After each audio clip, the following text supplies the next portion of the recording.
नमस्कार, स्वागत है आप सभी का लाइव 24 में और मैं हूं आप सबके साथ दिशा कटारिया। शुरुआत करते हैं आज की बड़ी खबरों से। कांग्रेस महासचिव प्रियंका गांधी की प्रतिज्ञा यात्रा हमीरपुर पहुंची, जहां कांग्रेसियों ने अपने नेताओं का स्वागत किया।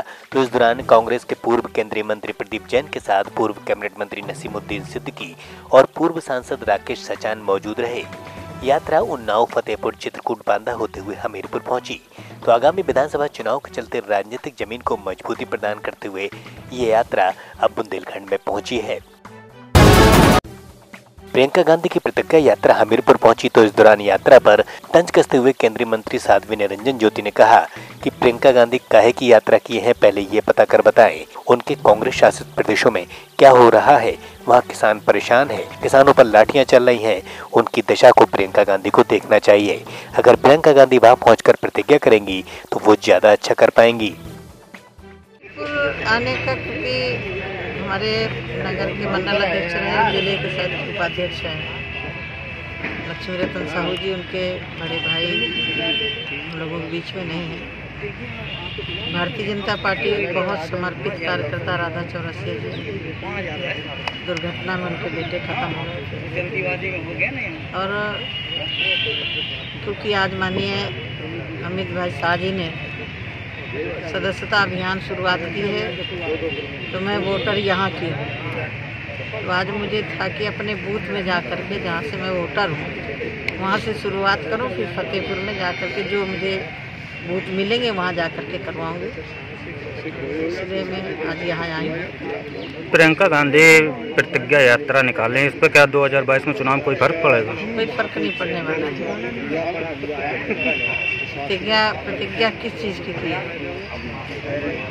अब यही पहले पता हो कि प्रतिज्ञा क्या है, प्रतिज्ञा यात्रा क्या है। प्रतिज्ञा करना है तो प्रियंका गांधी को कम से कम जहां उनकी सरकारें हैं, उनकी सरकारों के प्रशासन के लोग किसानों पर लाठियां भांज रहे हैं। राजस्थान में एक दलित के बेटे को 5-6 लोगों ने डंडों से मार मार के मार डाला, तो उठा के डेड बॉडी उसके घर में धरी है। तो कम से कम प्रियंका गांधी वहां पहुंच जाती है। रायबरेली में गंगा नदी का जलस्तर बीते लंबे समय से बढ़ रहा है, तो लगातार जलस्तर में हो रही बढ़ोतरी के चलते सैकड़ों बीघा फसल जलमग्न हो चुकी है। तो इतना ही नहीं, किसान की धान की खड़ी फसल भी पूरी तरह बर्बाद है। तो आवागमन में भी ग्रामीणों को दिक्कतें आ रही हैं, संपर्क मार्ग डूब चुके हैं। तो ऐसे में ग्रामीणों ने नाव का सहारा लेकर आवागमन शुरू किया है। तो रायबरेली के डलमऊ में लगभग दर्जन भर गाँव में बाढ़ का कहर देखने को मिल रहा है। तो ग्रामीणों में यहाँ दहशत का माहौल अभी बरकरार है। पूरे इलाका में भरा हुआ धान सब भर गए, पानी से निकाला जा रहा है। तो नुकसान कुछ हुआ है? अरे अब जब पानी भर जाए सबे नुकसान हो। क्या क्या हुआ नुकसान में? धान काटे पारे सब भर गए। अच्छा, अभी कोई अधिकारी वगैरह नहीं आया? कोई नहीं आया। यहाँ बिहार में। तो यहाँ कहाँ आई थी? चकबीटी। क्या है यहाँ? परवर लगाए हैं। हाँ। तो बाढ़ में कितना नुकसान हो गया? नुकसान 3 बीघा हो गई, जब 6 बीघा में पानी ढूकत। कितना नुकसान होगा आपका? अरे बहुत नुकसान हो गई, 4-5 लाख रुपया लग गई। अच्छा, तो कितने लोग यहाँ रहा? तो आप लोग परिवार कितने लोगों का है? परिवार हम लोग 10-12 10-12 लोगों का है। हाँ। ये नाती यहीं? हाँ, ये दोनों नाती हैं। अच्छा। एसएसपी के नेतृत्व में सर्विलांस सेल द्वारा चलाए जा रहे अभियान के चलते चोरी और गुम हुए मोबाइलों को पुलिस ने बरामद कर लिया। तो बता दें कि 39 मोबाइल इस दौरान पुलिस ने बरामद किए। तो इन फोनों की कीमत 5,50,000 रुपए है। पुलिस द्वारा बरामद किए गए मोबाइल अब उनके स्वामियों को सुपुर्द किए गए।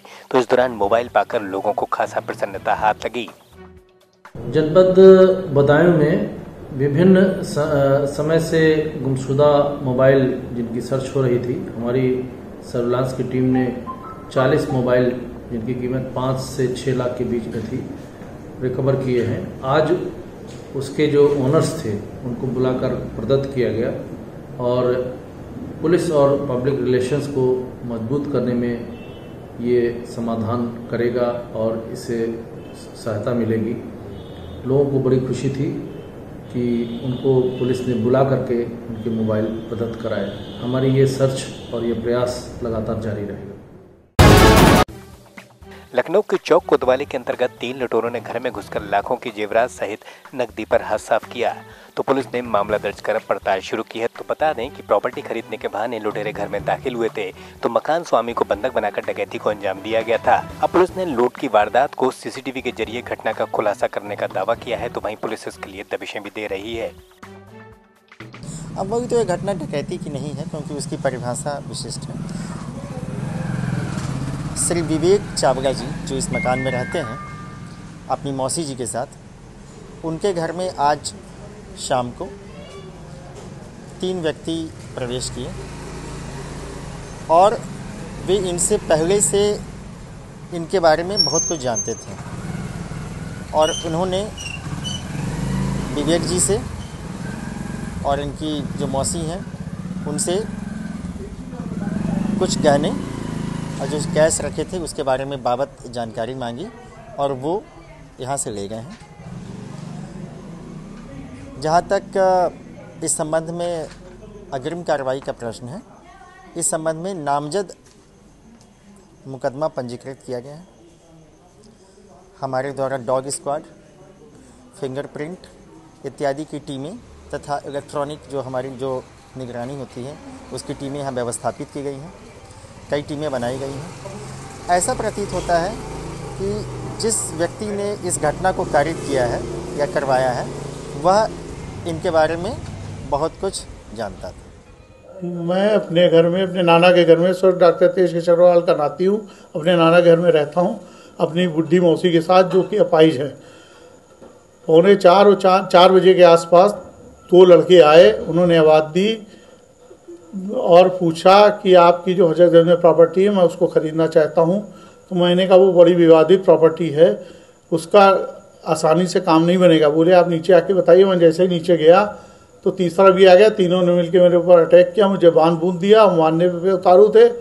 मैंने बड़े हाथ पैर जोड़े तो वो घसीट के ऊपर लाए और ऊपर उन्होंने चोरी चकारी डकैती जैसे पड़ती है सब इनवाड़ियाँ तोड़ ताड़ के सब रुपया पैसा करीब 7 लाख के आसपास नगद रुपया था।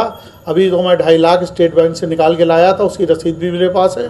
और पुराना पैसा रखा था सब लूट लिया। पुराना जेवर, एंटीक का सामान सब बीन बान के सामान बिथरा के चले गए हैं। तो मैंने पुलिस को इत्तला की।